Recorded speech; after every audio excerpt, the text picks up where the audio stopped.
नमस्कार। आज के इस विश्लेषण में हम एक ऐसे विषय पे चर्चा करने वाले हैं जो ना सिर्फ बहुत दिलचस्प है बल्कि परीक्षा के नजरिए से भी एकदम हॉट टॉपिक है।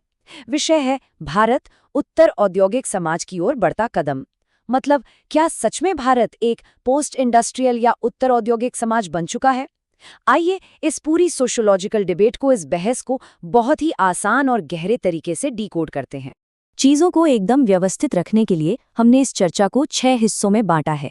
पहले हम इसका मुख्य अर्थ समझेंगे, फिर देखेंगे भारत में इसके क्या संकेत हैं, इसके बाद इस बात की पड़ताल करेंगे कि क्या ये बदलाव सच में पूरा हो चुका है, फिर समाज पर इसके असर, विचारकों के मत और चुनौतियां, और अंत में निष्कर्ष और आगे की राह पर बात करेंगे। तो चलिए बिना किसी देरी के शुरू करते हैं। तो सबसे पहले बात करते हैं हमारी पहली कड़ी की, प्रस्तावना और मुख्य अर्थ। आखिर समाज का विकास होता कैसे है? आइए इसे थोड़ा पीछे चलकर समझते हैं। देखिए, मानव समाज हमेशा से ऐसा नहीं था जैसा आज दिखता है। इसकी एक पूरी टाइमलाइन है। सबसे पहले था कृषि समाज या एग्रेरियन सोसाइटी। ये वो दौर था जब सब कुछ जमीन और खेती पर टिका था और समाज में सामंतवाद यानी फ्यूडलिज्म चलता था। फिर पहिया घुमा और आया औद्योगिक समाज यानी इंडस्ट्रियल सोसाइटी। बड़ी बड़ी मशीनें, कारखाने, और यहीं से जन्म हुआ पूंजीवाद का। और अब हम जिस दौर में जी रहे हैं या जिसकी तरफ बढ़ रहे हैं वो है उत्तर औद्योगिक समाज यानी पोस्ट इंडस्ट्रियल सोसाइटी। मतलब हमारा समाज खेतों से निकलकर कारखानों तक पहुंचा और अब कारखानों से निकलकर डेटा और इन्फॉर्मेशन तक आ गया है ना कमाल का सफर। तो असल में ये उत्तर औद्योगिक समाज है क्या भला? आसान भाषा में कहें तो ये वो समाज है जहां भारी भरकम मशीनों और पारंपरिक मैन्युफैक्चरिंग से ज़्यादा अहमियत सर्विस सेक्टर, ज्ञान, तकनीक और इनोवेशन को दी जाती है। यहाँ अर्थव्यवस्था को चलाने के लिए कारखानों की चिमनियाँ नहीं बल्कि इंसानी दिमाग और नॉलेज काम आते हैं। इस नई दुनिया में आपका डेटा और आपकी बौद्धिक संपदा ही आपकी सबसे बड़ी दौलत है। इस पूरे कॉन्सेप्ट को मशहूर समाजशास्त्री डैनियल बेल ने बड़े ही सटीक शब्दों में समझाया है। उन्होंने कहा था, उत्तर औद्योगिक समाज में ज्ञान और सूचना उत्पादन का मुख्य आधार बन जाते हैं। ये कोट अपने आप में बहुत गहरी बात कहता है। इसका सीधा सा मतलब ये है कि अब किसी देश की असली ताकत इस बात से तय नहीं होती कि वहाँ कितने कारखाने हैं, बल्कि इस बात से होती है कि उनके सर्वर में डेटा कितना है और उनके एल्गोरिदम कितने स्ट्रॉन्ग हैं। अब आते हैं अपने दूसरे अहम हिस्से पर। भारत में इस बदलाव के क्या संकेत दिख रहे हैं? मतलब वो कौन से सबूत हैं जो ये बताते हैं कि भारत वाकई ये बड़ी छलांग लगा रहा है? अगर हम भारत की जीडीपी के आंकड़ों पर नजर डालें तो एक बहुत ही दिलचस्प तस्वीर सामने आती है। आप देखेंगे कि सर्विस सेक्टर यानी सेवा क्षेत्र का योगदान आज 50% से भी ज्यादा हो गया है। बाकी का हिस्सा कृषि और उद्योग में बटा है। अब जब किसी भी अर्थव्यवस्था का आधे से ज्यादा हिस्सा सिर्फ सर्विस सेक्टर से आने लगे तो समझ लीजिए कि वो पोस्ट इंडस्ट्रियलाइजेशन का एकदम पक्का सबूत है।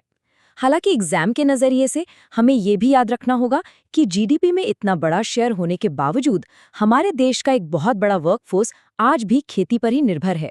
ये एक ऐसा विरोधाभास है जिसे हम आगे और डिटेल में समझेंगे। इसके अलावा आईटी क्रांति के संकेत भी इसी तरफ इशारा कर रहे हैं। सोचिए, बेंगलोर को हम भारत की सिलिकॉन वैली और हैदराबाद को साइबर सिटी क्यों कहते हैं? टीसीएस और इन्फोसिस जैसी बड़ी कंपनियां, या फिर जिस तेजी से आर्टिफिशियल इंटेलिजेंस और ऑटोमेशन का ग्राफ बढ़ रहा है, ये सब सिर्फ बिजनेस नहीं है। ये एक नॉलेज बेस्ड इकोनॉमी के वो इंजन हैं जो पूरे दुनिया में भारत की एक नई और आधुनिक पहचान गढ़ रहे हैं। और ये सब सिर्फ बड़े बड़े कॉर्पोरेट दफ्तरों तक सीमित नहीं है। डिजिटल इंडिया ने हमारे रोजमर्रा के जीवन को पूरी तरह बदल कर रख दिया है। यूपीआई से होने वाले पेमेंट को ही ले लीजिए, या फिर अमेजॉन, फ्लिपकार्ट जैसी ई कॉमर्स साइट्स, बायजूस जैसी एडटेक कंपनियां और जोमैटो, ओला जैसी बूमिंग स्टार्टअप संस्कृति। आज हम फोन से ही कैब बुक करते हैं, खाना मंगाते हैं, पढ़ाई करते हैं। दैनिक जीवन में डिजिटल तकनीक का इस हद तक घुल मिल जाना, यही तो इस बात का सबूत है कि हम कितनी तेजी से तकनीकी रूप से आगे बढ़ रहे हैं। अब कहानी में आता है एक एनालिटिकल ट्विस्ट। चलते हैं अपने तीसरे भाग की तरफ। क्या ये बदलाव सच में पूरा हो चुका है या पिक्चर अभी बाकी है? यहीं पर एक बहुत ही क्रिटिकल सवाल पैदा होता है जिस पर आपको एग्जाम में अपनी विश्लेषणात्मक सोच का इस्तेमाल करना होगा। क्या भारत पूरी तरह से एक उत्तर औद्योगिक समाज बन चुका है देखिए, समाजशास्त्र में चीजों को सिर्फ ऊपर ऊपर से देखने से काम नहीं चलता, हमें सतह के नीचे झांकना पड़ता है। तो चलिए इस सवाल का जवाब ढूंढते हैं। अगर हम जमीनी हकीकत देखें तो एक बहुत बड़ा विरोधाभास नजर आता है। एक तरफ हमारे पास चमकते हुए आईटी हब, एआई, यूपीआई और तेजी से बढ़ता शहरीकरण है, लेकिन दूसरी तरफ भारत में कृषि और औद्योगिक समाज की जड़ें आज भी बहुत बहुत गहरी हैं। हमारी एक बहुत बड़ी आबादी आज भी खेती बाड़ी से अपना घर चलाती है। ऑटो और स्टील जैसी मैन्युफैक्चरिंग इंडस्ट्रीज अर्थव्यवस्था की रीढ़ हैं, और शहरों व गांवों के बीच एक बहुत बड़ा डिजिटल डिवाइड आज भी मौजूद है। एकेडमिक्स की भाषा में इसे ड्यूअल इकोनॉमी या दोहरी अर्थव्यवस्था कहते हैं। मतलब एक ही देश में अत्यधिक आधुनिक और एकदम पारंपरिक प्रणालियां दोनों एक साथ चल रही हैं। इस विरोधाभास को समझने के बाद आइए बढ़ते हैं चौथे भाग की ओर। समाज पर इन बदलावों का प्रमुख प्रभाव क्या पड़ रहा है? आखिर ये तकनीकी और आर्थिक बदलाव हमारे समाज के ताने बाने को कैसे बदल रहे हैं?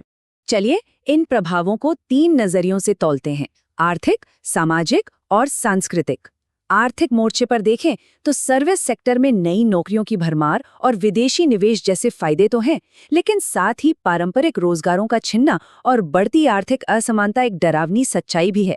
वहीं सामाजिक स्तर पर मॉडर्न एजुकेशन का फैलाव एक बहुत अच्छी बात है, लेकिन इसके साथ ही समाज में व्यक्तिवाद यानी इंडिविजुअलिज्म का बढ़ना और संयुक्त परिवारों का टूटना भी चिंता का विषय है। और अगर संस्कृति की बात करें तो हम एक ग्लोबल लाइफस्टाइल तो अपना रहे हैं, लेकिन धीरे धीरे हमारे पारंपरिक मूल्य कहीं न कहीं पीछे छूटते जा रहे हैं। ये पूरी स्थिति फायदों और एक गहरे सामाजिक तनाव के बीच का एक बेहद नाजुक संतुलन है। सिर्फ समाज ही नहीं, हमें पर्यावरण और राजनीति पर इसके असर को भी देखना होगा। राजनीति में देखिए, ई गवर्नेंस और सोशल मीडिया की वजह से जागरूकता बढ़ी है, चीजें ज्यादा ट्रांसपेरेंट हुई हैं, लेकिन इस बेतहाशा तकनीकी विकास ने पर्यावरण से एक बहुत बड़ी कीमत भी वसूली है। आज ई कचरा या ई वेस्ट का मैनेजमेंट हमारे सामने एक पहाड़ जैसी समस्या बन गया है। और हाँ, एग्जाम के लिए ये ई वेस्ट वाला पॉइंट बहुत ही जरूरी टॉपिक है, इसे जरूर ध्यान में रखिएगा। अब हम अपने विश्लेषण के 5वें पड़ाव पर आ गए हैं, विचारकों के मत और चुनौतियां। आइए देखते हैं कि बड़े बड़े विद्वान इस बदलाव को किस तरह देखते हैं और आगे कौन सी अड़चनें खड़ी हैं। अगर आप अपने आंसर्स में इन समाजशास्त्रियों का जिक्र करेंगे तो आपका विश्लेषण बहुत प्रामाणिक लगेगा। सबसे पहले मैनुअल कैस्टल्स की बात करते हैं, जिन्होंने नेटवर्क सोसाइटी का कॉन्सेप्ट दिया। उन्होंने स्पेस ऑफ फ्लोज की बात कही, मतलब अब पूंजी और सूचनाएं किसी देश के बॉर्डर की मोहताज नहीं है, वो बिना किसी रोक टोक के बहती हैं। दूसरी तरफ एल्विन टॉफलर ने अपनी थ्योरी थर्ड वेव में बताया कि कैसे आगे चलकर एक सूचना आधारित समाज बनेगा, जहां इंसान सिर्फ कंज्यूमर नहीं बल्कि प्रेज्यूमर बन जाएगा, यानी जो बनाता भी है और इस्तेमाल भी करता है।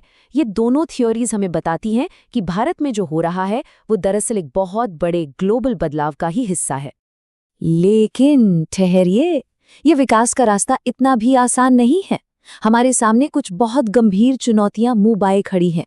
सबसे बड़ा खतरा है ऑटोमेशन की वजह से पारंपरिक नौकरियों का जाना, जिसे हम तकनीकी बेरोजगारी कहते हैं। इसके बाद गांव और शहर के बीच की वो डिजिटल खाई, जिसे अभी पाटना बाकी है। साथ ही साइबर क्राइम के बढ़ते मामले और इस भयंकर कंपटीशन वाली लाइफस्टाइल से पैदा होने वाला मानसिक तनाव, ये वो चुनौतियां हैं जो इस नए चमकते हुए समाज की नींव को हिला सकती हैं। तो अब हम इस पूरी डिबेट के आखिरी चरण में पहुंच गए हैं, भाग 6, निष्कर्ष और आगे की राह। अगर हमें इन चुनौतियों से पार पाना है तो कुछ बहुत ही ठोस कदम उठाने होंगे। पहला, डिजिटल एजुकेशन को दूर दराज के गांवों तक ले जाना होगा। दूसरा, स्किल इंडिया मिशन जैसे प्रोग्राम्स के जरिए युवाओं को नई तरह की नौकरियों के लिए तैयार करना होगा। तीसरा, ये सुनिश्चित करना होगा कि डिजिटल दुनिया में सबको समान मौके मिलें। चौथा, रिसर्च और इनोवेशन पर खूब जोर देना होगा। और पांचवा, सबसे अहम, इस तकनीकी विकास का पर्यावरण के साथ एक बैलेंस बनाना होगा ताकि विकास टिकाऊ हो। तो इन सब बातों को समेटते हुए हमारा फाइनल कंक्लूजन क्या निकलता है? निष्कर्ष यही है कि भारत इस वक्त एक बहुत ही अनोखे संक्रमण की अवस्था यानी ट्रांजिशनल फेज में है। हम ना तो पूरी तरह से औद्योगिक हैं और ना ही पूरी तरह से उत्तर औद्योगिक। भारत एक बहुत ही दिलचस्प हाइब्रिड समाज है जो तेजी से बदल रहा है। यहाँ खेत में हल चलाता हुआ किसान और एसी दफ्तर में कोड लिखता हुआ इंजीनियर दोनों ही एक ही अर्थव्यवस्था के दो बेहद जरूरी पहिए हैं। इस विश्लेषण को खत्म करने से पहले मैं आपके विचार के लिए एक बहुत ही गहरा सवाल छोड़ना चाहता हूं। अगर कल को भारत पूरी तरह से एक पोस्ट इंडस्ट्रियल पावर हाउस बन भी जाता है, तो वो ये कैसे सुनिश्चित करेगा कि जो करोड़ों लोग आज भी अपने कृषि प्रधान अतीत से जुड़े हुए हैं, वे इस तकनीकी दौर में पूरी तरह से पीछे न छूट जाएं? इस तेज तकनीकी विकास की असली मानवीय कीमत क्या होगी? इस सवाल पर गहराई से जरूर सोचिएगा। आज के इस विश्लेषण में हमारे साथ जुड़ने के लिए आपका बहुत बहुत धन्यवाद।